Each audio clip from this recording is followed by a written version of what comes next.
How to log out of Binance app. Hello everybody, welcome back to our channel.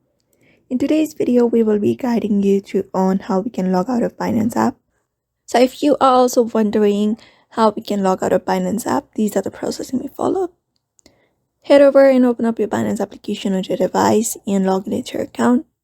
Once you're logged in, you will be seeing the dashboard of the Binance on your screen. So in order to log out of Binance, you just need to tap on the Binance logo at the top left corner of your screen. Just go ahead and tap on it. And you will be reaching this page.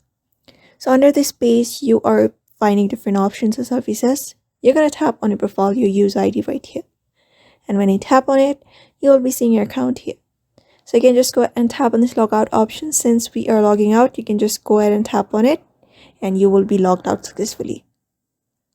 So that is how you log out of Binance application very easily. So I hope this video was helpful to you and thank you for watching this video and I will see you in the next one.